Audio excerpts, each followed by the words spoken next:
Hello, everyone, and welcome to this latest live episode of Vox Vomitus. I am your host, Jennifer Ann Gordon, the author of Pretty Ugly, From Daylight to Madness, When the Sleeping Dead Still Talk, and The Japanese Box and Other Stories. Joining me today, as always, is my Vox Vomitus vixen, Allison Martine, author of The Bourbon Books, which includes Dibs Since September, Move On Melinda, Climb the Salmon Ladder, and Ranchers Take Manhattan. Good job. Got it all in on one breath. Joining us today in our special live episode is Nicole Bokat. You might remember her. She was here a couple years ago for her thriller, The Happiness Thief, that Allison and I absolutely adored. She is here again with her next thriller, Will End in Fire. Nicole, welcome back to Vox Vomitus. Thank you. Thank you for having me. Thank you for being here. So for our viewers who are watching this live or catching the replay, who might not have seen your first episode, tell us a little bit about you and then a little bit about Will End in Fire. About me. Well, it's my fourth published novel. I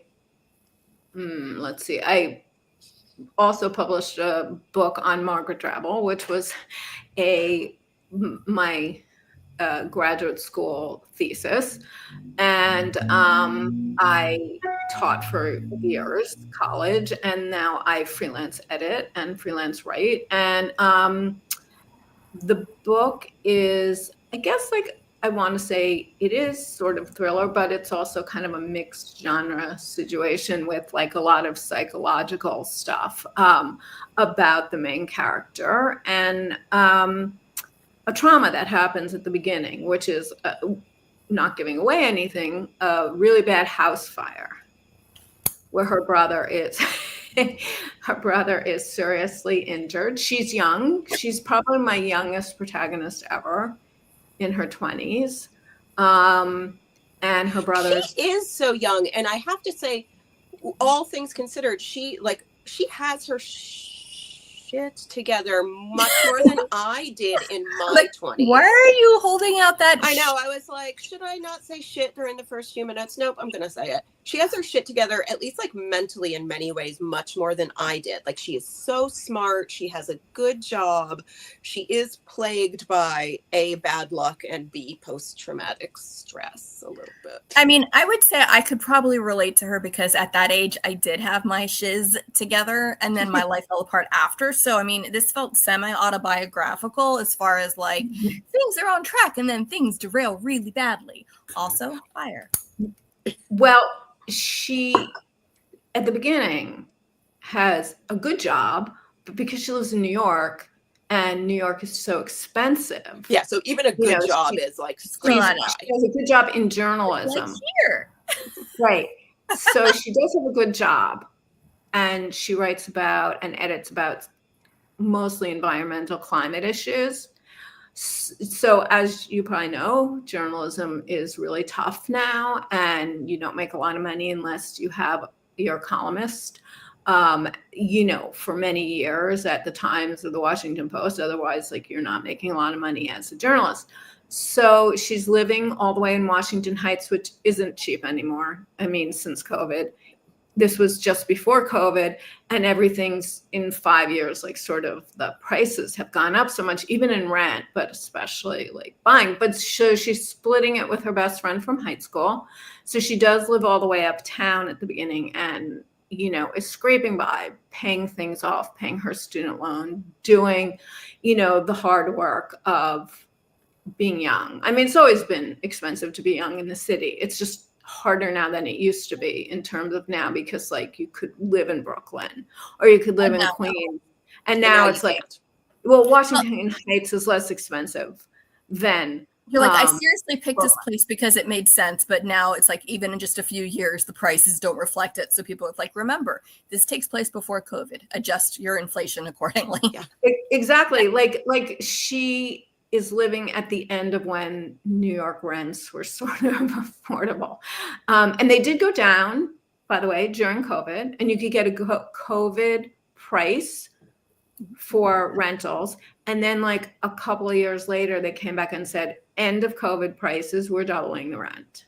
Oh, fun. Doubling Yeah, those. I know this from my son and his friends. So there was a lot of moving around going on during that time. You know, it starts out before that, though, before most of the book takes place before that. But then the people said don't have anything take place during COVID. It's too soon. But I was like, COVID mirrors her own experience, which is like fear, isolation, trauma. So I thought, well, the whole city mirrors what she feels. So it felt really, you know, like it fit the theme, even though, you know, I couldn't have known that when I started writing the book. Right. Because I didn't. And like, I don't want to give anything away, but because certain things happened during COVID, it really escalates certain situations Right, in a because way. you get isolated with the person you're living with, and Right, you also that's get exactly. isolated from your friends and your family, and so they don't really see what's happening to you. So I thought, well, that seems, I can't say fortuitous because COVID was not fortuitous, No. Right. but for the plot, you know, I had shared some of this with a friend of mine who lived in Manhattan with her children during COVID, and she was like, it's not scary enough. You have to make it scarier. So I was like, okay, because like, you know, I lived in the suburbs, and as scary as COVID was, it wasn't as bad as the city. It's the people living in New York City with the had refrigerator vans and the, but like, also like at the very beginning, you know, there were like those morgues outside, and nobody knew to wear a mask, whatever. And, you know, in her case, she had children, you know, and they had to stay home, and, you know, everybody's on the internet doing remote learning. And it's one thing to have remote learning in a house. It's another thing to do work in an apartment, or, you know, to have your children home from school in an apartment during COVID. And, you know, the main character, you know, is young, she doesn't have kids, but, you know, I feel like it's not the same as the climate, but it's still like catastrophe. And since the fire has at the beginning is an accident, you know, or she's not sure, is it arson? Is it an accident? Okay. But I don't know. You know, I should not be allowed to have props. I promise I'll stop. Right? No, I'm like, that's real fire. Mine are just like battery operated candles. Oh, wait, that's not a real candle? No. Oh. This, you know, she's also doing work on wildfires, which she then decides is just too close to home, you know, because of, and I'll say this, in real life, and nothing in the book is autobiographical in plot, but when I was a kid, we had a fire in my house. Oh, so, did you? Yes. And the whole back, nobody was hurt. It wasn't like the book. But the Did you start the fire, Nicole? No, it was an electrical fire. We were having like work done on the back of the house. I can't remember what it was. You know, I was really young. And so the back of the house was burnt out. Like it was like a shell. Like you could see the front, the whole back. And so then afterwards, you know, my parents had to rebuild the house, and they built like they built it out a little bit or whatever. We lived in a trailer. This is so crazy. Oh, like during the time it was being built? Like during the reno? Instead of renting a house like normally. You just parked a trailer right next to the burn. No, they drove a trailer in from Kentucky. I remember this really specifically. Like there were 3 kids, my parents, and we were living in this trailer in this suburb.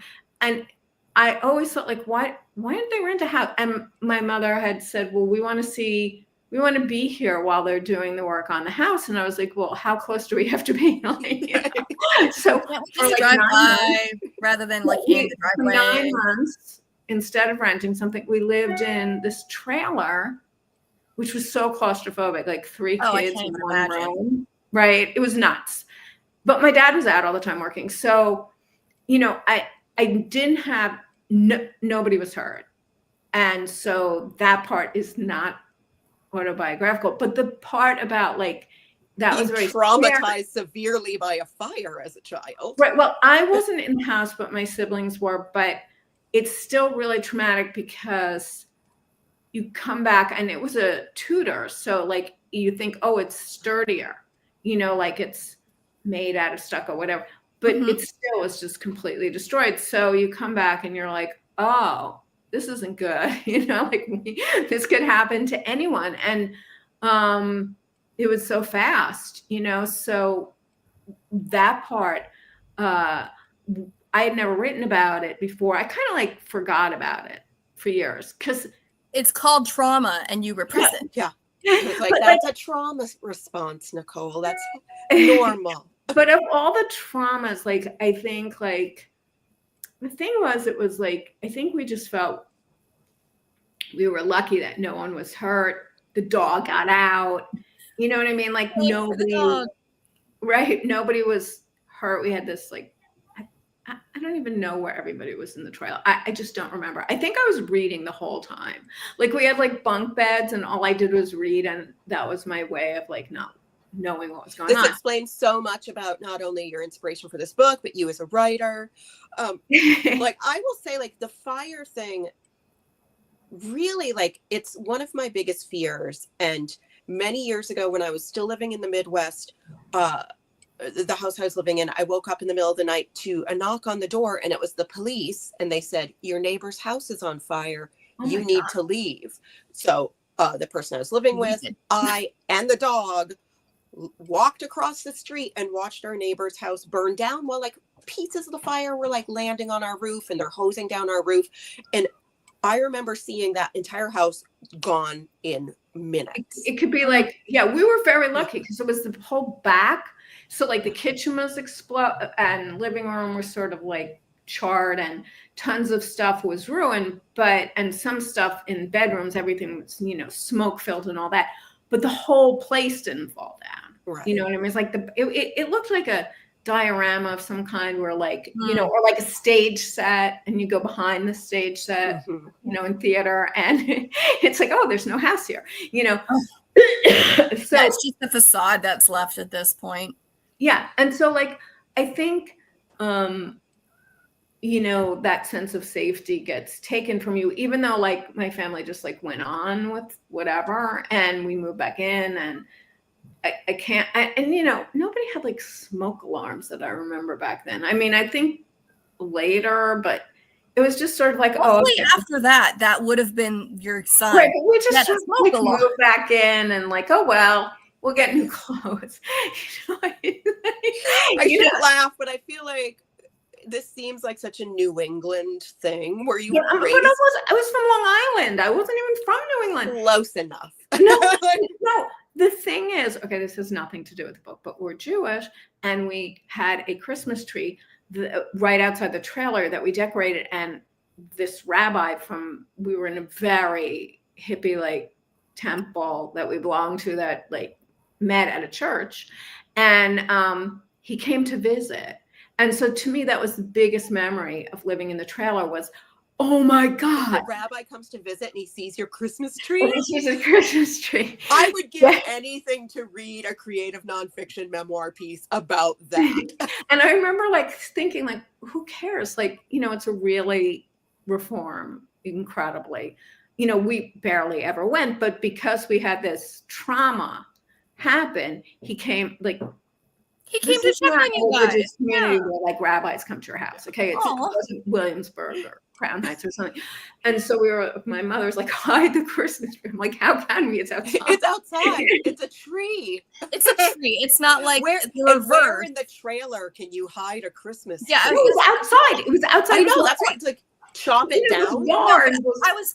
I was going to say the reverse would be like, okay, so if it's a Christian pastor coming to see, hide the menorah. That's a little smaller, but you can't hide a tree. Right. So that was my main memory. And like, of course it was fine. But, I remember thinking like, why do, we always had a Christmas. We didn't have a big Christmas tree. We would have like little ones because my father's side had that and my mother's side never. So like we'd have maybe a little silver thing or something. Anyway, but the point is this has nothing to do with my book, but that was like sort of imprinted on, I was like maybe 14 or something. I can't remember exactly. I think I was 14. I was sleeping at someone's house and I got a call and the mother said it was the morning and it was like 11 in the morning and they were like, you have to go home. There was a fire in your house. And the only ones home were my siblings, my brother and sister. My parents were out. I don't know why, because I don't remember. But that's pretty scary to think like your siblings, your kids are in the house and you have this fire. So that part felt authentic to me. Like I'm sure the neighbors who they were very close to across the street were freaked out, seeing this. Yeah, not knowing if there was anybody trapped in right. there. And it was weird because it was early morning on a weekend. It wasn't like nobody was smoking, or whatever. And then later they said there was, we had been having work done, and they said we did have an inspection, just like an investigation, like to see where the fire came from. And they said they think it was this electrical fire, but why? Like, I guess the workmen were there that day. I don't remember. But I spent a lot of time on the book researching fire, which really totally kind of freaked me out. Like, it wasn't, it wasn't like a happiness thief where like I was like happily reading about wellness and like wellness in the happiness industry. This was like I have to go to a spa for research. I have to go in the house for research. You can't do that, Nicole. They don't let you just burn down a house for research. No, I read a bunch of books about burn units and patients. Oh, absolutely. That part was like really hard for me to read in this because it's not a spoiler because it happens near the beginning. Not everybody makes it out okay. Let's just put it that way. And there's a lot of burn stuff going on, and she's still being treated for like she's in there for part of the time and all this stuff. And just reading that was just right. And so like a lot of people will go to these places and interview people or talk to my sister's a doctor, but I didn't interview her because like if this isn't your area of specialty, it's so specialized. So and it's not even a type of like you can't wander into a burn unit. No, like can I just interview this person? The weird part is the hospital that's not the closest, but about 20 minutes from me happens to have one of the best burn units in the country. It's just it's a bizarre thing that I found out. So I read a book about these guys who were in a fire in Seton Hall. I can't remember how many years ago it was. And they were rescued and brought to the burn unit right near here. So I thought, great, I'll just like read this book twice. And then, that book like informed me about like what you have to go through to survive this thing and like all the steps and how close you think, well, if you make it the first so many days or like the infection rate and you can like I never really thought about that. Like I really I've watched ER. I think I've seen a couple movies about they just kind of get up you know I was like, okay, if you make it the first 3 days then it's gonna suck good. But you'll be fine. Well, some people, but then there's these infections that you can't get rid of. And then the other thing is it's really gross, so like I'm reading this and I'm like, just so people are clear, this is not a disgusting book. If you no, it's not in there at all. There's parts of it. So if that sounds like unattractive or unappealing to you, that's not most of it. It's not most of it. Pass it. I was going to say most of this deals with the aftermath and feeling. So like one of the big things about this, and I love this because she is the immediate suspect, and the reason she's the immediate suspect is because she's got a history with this stuff. Why did that not go when I went my joke? But the fire that would have been perfect that time. Perfect, but it didn't. But she had a prior thing. And how many people are like, yeah, I've caused more than one fire? Like what? But that there was this allegedly. Exactly. Right. Okay, I have to let my cat out because it will. I can hear the meowing and I do love it. My husband closed the door to keep the other cat out, but there are 3 of them. So just give me a moment. You can hear him screaming. Well, a lot of people don't realize, but like it's very common, especially if you smoke. Like those kind of fires happen all the time. Like little fires, but that can get big really fast. But smoking is one of the biggest reasons. And there's like I grew up with 2 smokers, and I'm honestly shocked that neither of my parents ever burned part of the house down, because my mother could fall asleep like that. Mine didn't do smoking. that. Like, I remember her falling asleep smoking and me being a child and taking her lit cigarette and like putting it out. I know. Oh I my mean, God. that's what I mean.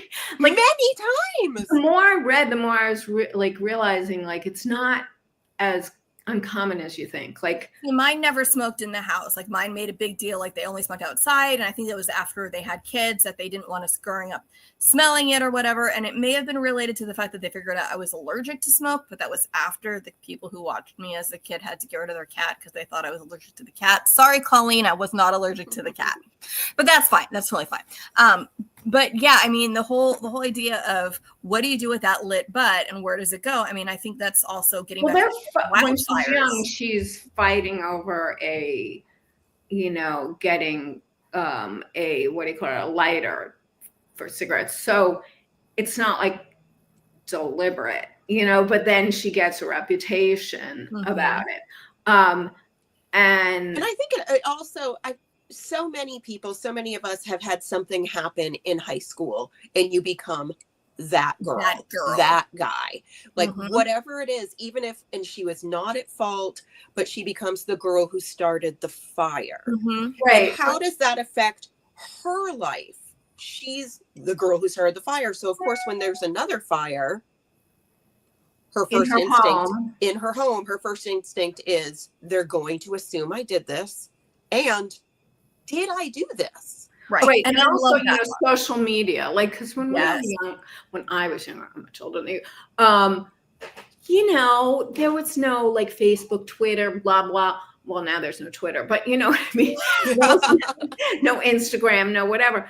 And so like people weren't talking about things like that. You know what I mean? Even now, like it's already like fewer people are on Facebook than, when there are people in their 20s on Facebook now, but she sort of, when she was a teenager, was like a really big deal. And they were talking about her and there was social media and like her friend Nora, who she ends up living with, is like telling her all the time to ignore it. And they talk about it in the cafeteria. And then, I think you do get this, she also has a reputation of being sort of introverted and nerdy and smart, and academic. And she just like wants out of high school, like so many people do.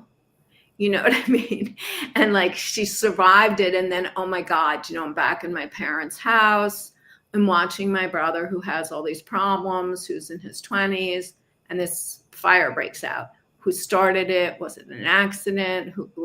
Because she smokes at the beginning of the book. She's a smoker and she only smokes a few a day, like a couple a day, but she just smoked a couple of cigarettes a day, which is like not that common, I guess, among young people anymore. No, it really isn't anymore. I would be like, she's vaping, but I don't think you can start fires with vapes.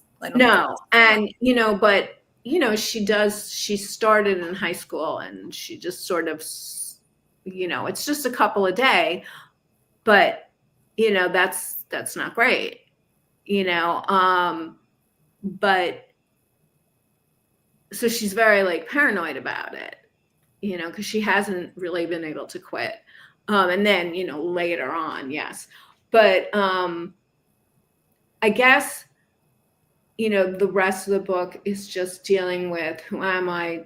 Did I do this thing? Why can't I remember what happened exactly? Am I remembering? Which is not unlike The Happiness Thief. It's just that she doesn't start out traumatized in the way that Natalie did in the last book. And as she goes through her experiences, she starts to realize her brother who was in the house, his girlfriend had been traumatized in a different way. And then she gets really close to her brother's best friend. And, so there are like different circles of people around her who are suspicious, which is the point, to figure out it is the point. I will say there are so many times reading this book that I'm like, don't trust that person. No, that's why I went through that's what I mean. You did a great job of basically making everybody so suspicious to the point where I was just like, oh no, Oh no. I'm like, if I was actually this person, I would have been just a complete head case because everybody's on my suspect list and everybody's got issues. But at the trauma same time, all they're that on the stuff. suspect list, but they're also Her only support. They're her only support, and they all seem very genuine. And they do, like, so you see why she can get kind of immediately embroiled into the lives of her brother's best friend and her brother's girlfriend. You know, you can see that. Like, her parents are so traumatized, she can't go to them. Well, and I was going to say, like, one of the big aspects of this is that even before the fire, this family was super dysfunctional, but had this veneer of everything's great with our family because the brother has this history of being like the golden child that went wrong. And everybody's like still covering for him and making excuses for everything that he's doing. And then there's just like this whole issue of like, well, what about her and where does she fit into the family? And then because her brother is the one who is the big, victim in this fire, that the family is like, well, we can't deal with you and your trauma right now because what about our trauma? And it really always was the parents and the son and leaving her kind of on the outs. And I mean, I was reading this and as a parent, I was just angry at them the whole time.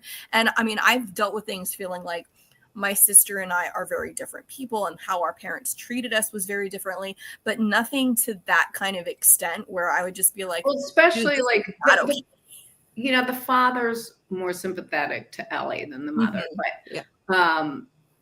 he's more rational, not rational, like logical, I guess you would call it.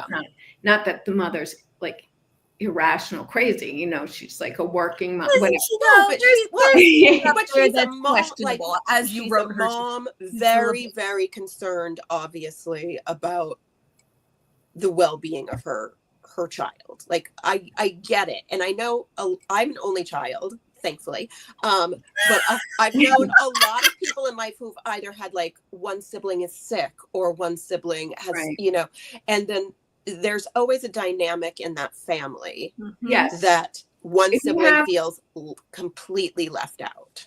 Like, it's always been about them. Right. Like, there's this book called The Normal One that was written a long time ago about this, I can't remember her name, but Jean something. She's a psychologist and her brother had a lot of issues, a lot of problems.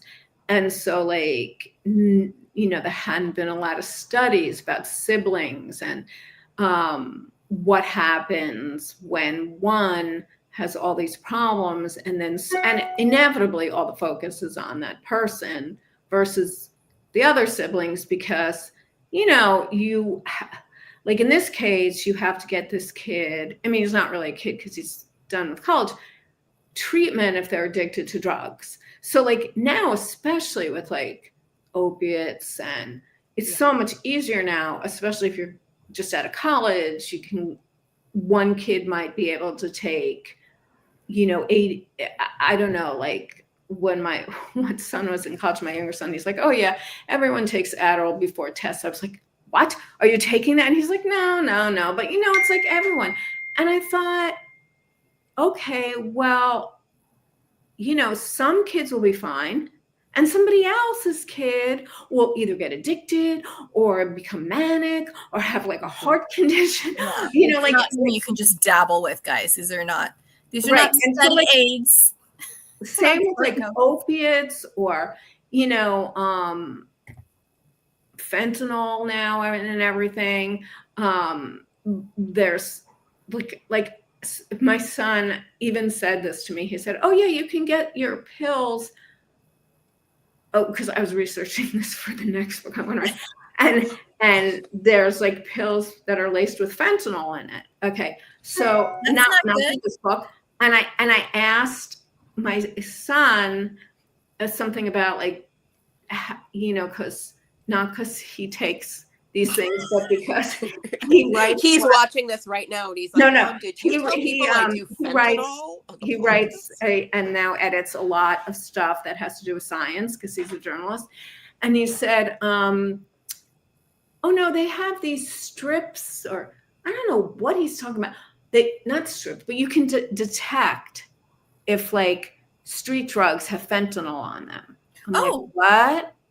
That's, I mean, that sounds good. I mean, no. came out a while ago that was like a strip you could put in a drink to see if your drink had been No, I don't know. I'm so, like people to prevent their drinks from getting spiked at a bar, like to make sure. I don't want anyone quoting me. We're not quoting you, Nicole. Nobody's quoting you. No, but this is not a science podcast. It involves, this book, there's like date rape, drugs, but then the next book I'm writing, I tend to get really like influenced by what's in the news, although not now, not this minute, but not this news, but there was this whole thing with that guy who was arrested for what do you call it?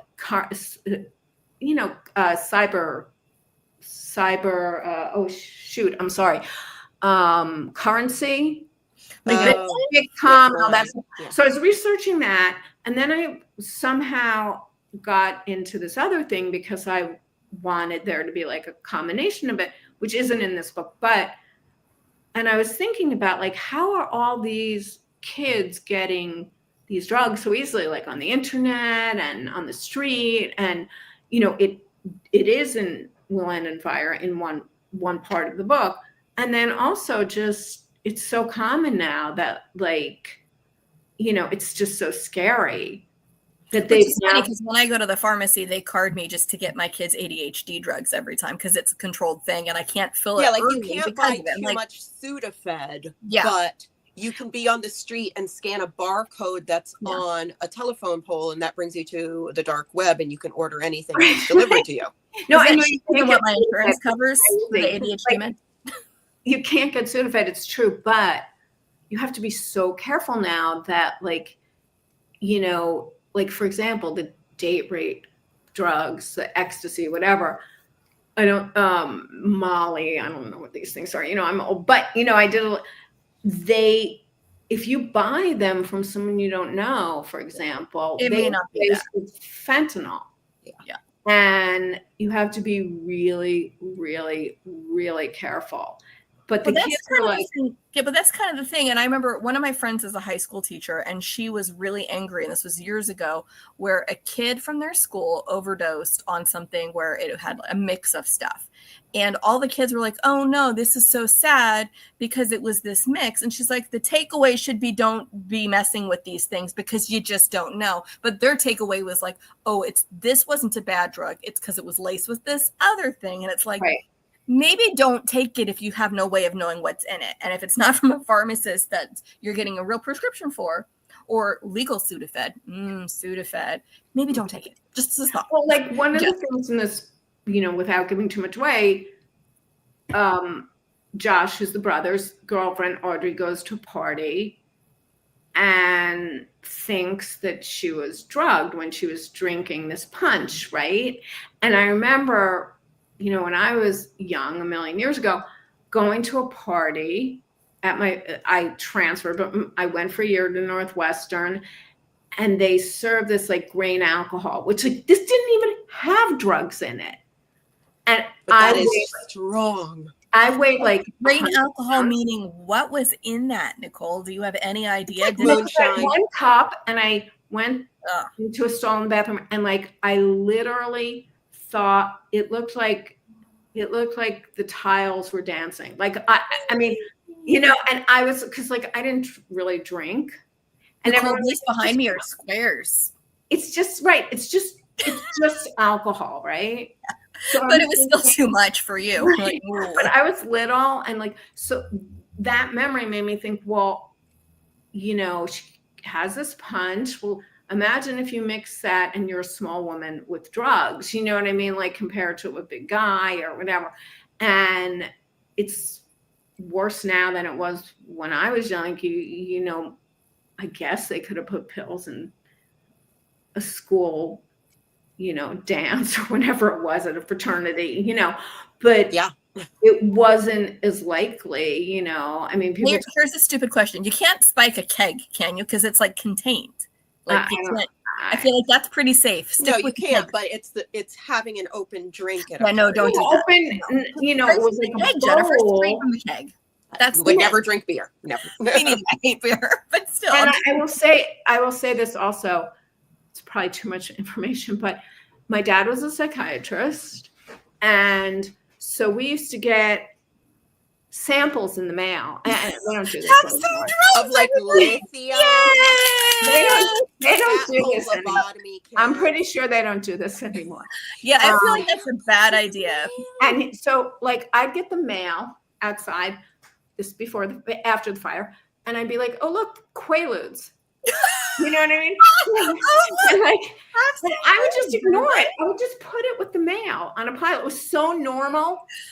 You know what I mean? Like all the pens in the house were like, you know, I feel like now, if that happened to you now when you were a teenager, you'd be like, well, this is my side hustle. I sell whatever like samples I get, like the Quaaludes, the lithium, the whatever. And I feel like that kind of stuff, it has to be more regulated than it used to be. But I do know from having multiple children, they always give you like the sample bags when you're like, oh yeah, you're expecting, and they have prenatal vitamins, but that's it. You don't get like, here's some fun pictures. My father had like, mother's little helper. Got samples from drug reps all the time. So I was always like, you know, you're very trusting because your office is right here. And he had like these little bottles, and he would just put a blanket over it as if his 3 children would never take it. And I remember just passing it by, and I never occurred to me. Thought we should take that. But actually, your sister, who's now a doctor, whatever it is, but it kind of like scared me into like, this is serious. Yeah, this is like a prescription, and in a weird way, it was almost like better than if, you know, everyone at school just was taking stuff. Yeah. Like in this book, you know, her father's a lawyer, and like smoking or, you know, you think of it as drugs, as street drugs, as party drugs, as fun. Mm-hmm. And I grew up thinking of, you know, all this stuff as medication. Right. You know, so it was almost worked well that he was so casual about it, because it was like, oh, look, what's this on the counter? Okay. Right. It's nothing exciting. This is the same. It's basically antibiotics. Yes. It's, you know. Or, you know, but you know, but like he would say like, oh yeah, this is for this, and I'd say, what is this? And he would just sort of be like, oh no, that's just like, you know, don't worry about it. It's for if you're bipolar. And I was like, okay, you know, and like it was just so normal, you know, it was crazy normal. Whereas my kids are really into right now repeating the commercials they hear, where it's like, don't take Observa. That's not a one. If you have this, or if you were allergic to any of the ingredients, and it may cause, and they like making up fun side effects that the drugs might cause, because that's like half the commercial is all the bad things that could happen to you. Yeah, like death. Yeah, like death. Yeah. Like your eyes bleeding, your ears bleeding. Exactly. Spontaneous combustion of the liver. Maybe. Right. I was like, do not use this if you're allergic to it. Like when I was young, I can take it if I want. There was no commercials for Buspar or, you know, Elavil or Prozac or whatever on TVs. So it was just like, I didn't necessarily know what they did. So I was thinking, this is modern day, you know, I think so many kids now, like on the internet, like the amount of information, not my older son, but my younger son, again, he's in journalism, but also his friends. Like I can ask him, like, what's the side effects of this? And he's like, he'll always say, there's this magical invention called Google. Look it up. Like, I'm like, yeah, but you know this. You know, he also was like, wanted to do chemistry at first and science. And he's like, okay, let me look it up really fast. And then he's like, okay, yeah, this is the same as this. And this is the same as that. And yeah, you can take this. And yeah, this probably won't cause this, but it might. And like, I'm like, you might as well just like be my doctor or pharmacist. Like, yeah. So I'm thinking like these kids really know their crap. You know what I mean? They really know. Do. And they know now, like, oh, they know that Buspar is not narcotic, so it will calm you down, but it won't make you feel good the way a Xanax does. Like that's not as fun. Like, so like, yeah. Oh, well, like also, you know, controlled things, you know, like Vicodin and Oxycontin and all that. You know, if somebody gets really hurt, and he has had a couple of friends who unfortunately they're fine, but in accidents, and they gave her OxyContin. She was like, I've never been this happy in my life. And I only have it for 4 days. You know? Happiness. There's your new title. That's it. Yeah. And I learned the sad and hard way that I can't take the fun drugs because I was given some of the fun drugs after I had my gallbladder out and I just threw them up. So it's like, it's not fun throwing up after abdominal surgery. So it's I got, when I was young for my teeth, I got like codeine, like back when they gave you. Codeine I'm good with. I can do codeine. Oh no, I was getting my teeth done, root canals, and like so sick. But then, on the other hand, now like I didn't even know, like I just went and I took this, and if something affected me, I called my dad because he was, a doctor. But now like these kids and I kind of like wanted that to be part of this. It's like, they'll know, like they know more than their parents. You know what I mean? I do about a lot of things, honestly. No, I mean, but like, I didn't know these things. Of course, everyone, like people took drugs, people smoked pot all the time or whatever, but it just wasn't like, there was no way to look it up so easily. And there weren't these commercials and there wasn't all this. So I thought, well, if she's young, she's going to have they're all going to have much more of a sense of what this is. Yeah. And,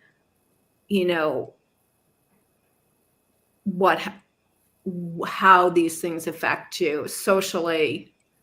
I don't want to give too much away, but, at parties, and then of course, like Josh, the reason Josh takes it is so that he takes the Adderall is so that he can be more alert and sharp and on when he's playing sports. And,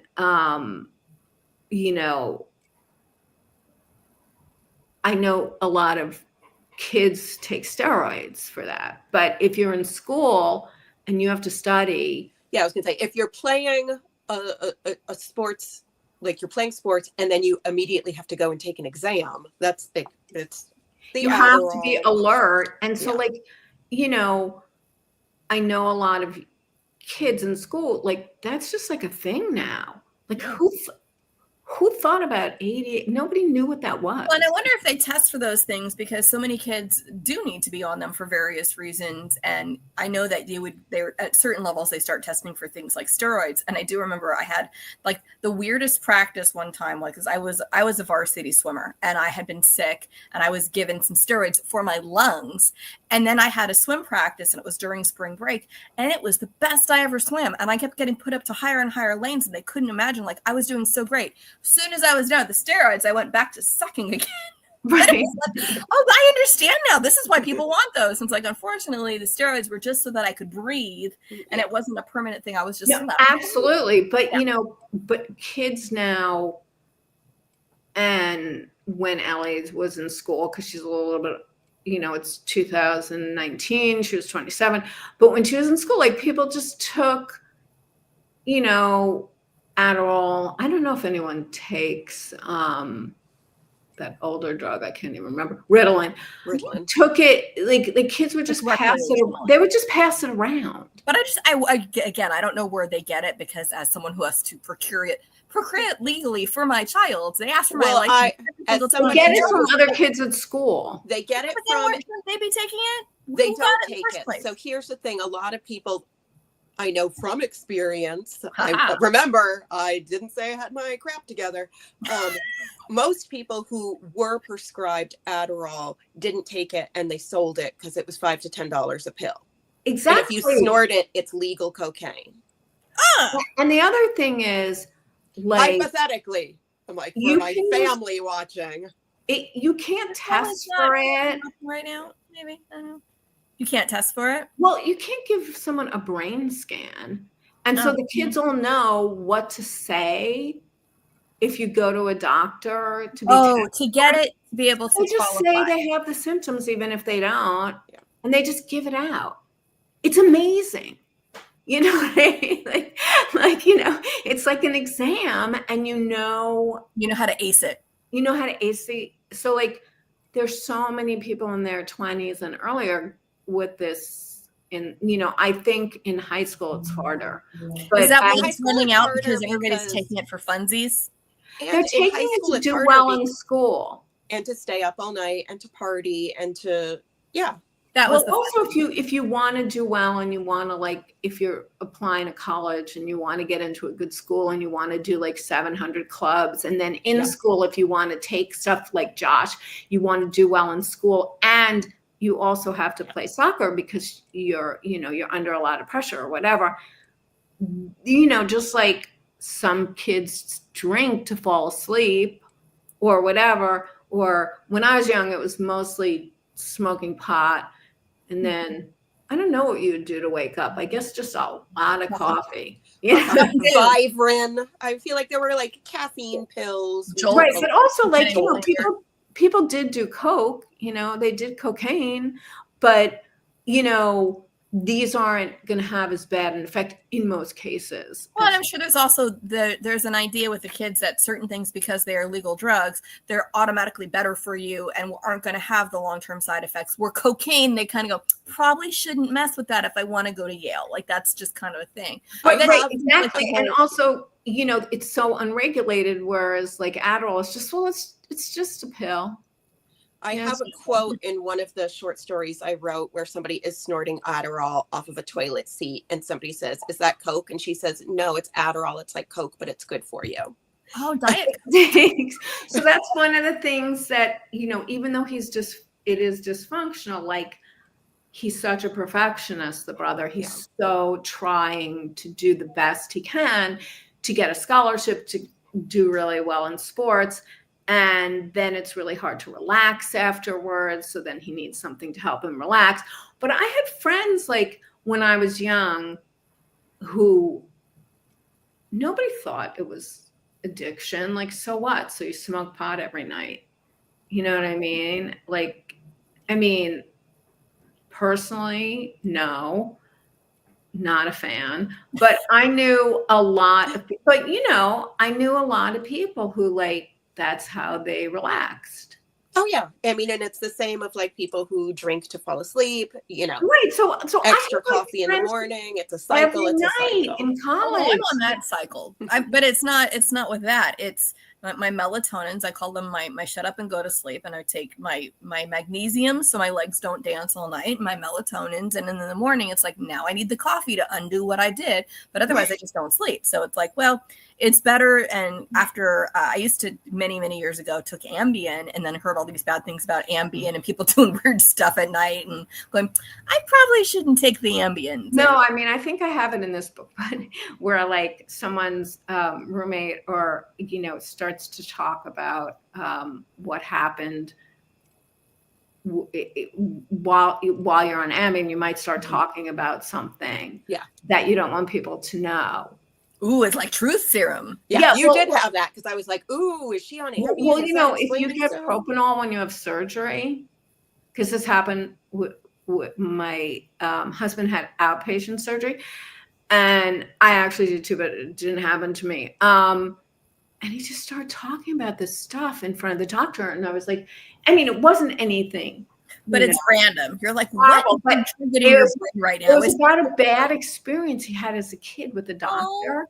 And, he's this grown man. And I'm like, what's wrong with you? And the doctors all come running and they're like, we love it when they wake up from this. Because if they're having an affair, they'll tell you. Get your foot out. I love that. All these like grown-up doctors with like, they're like, who's going to be anesthesiologists.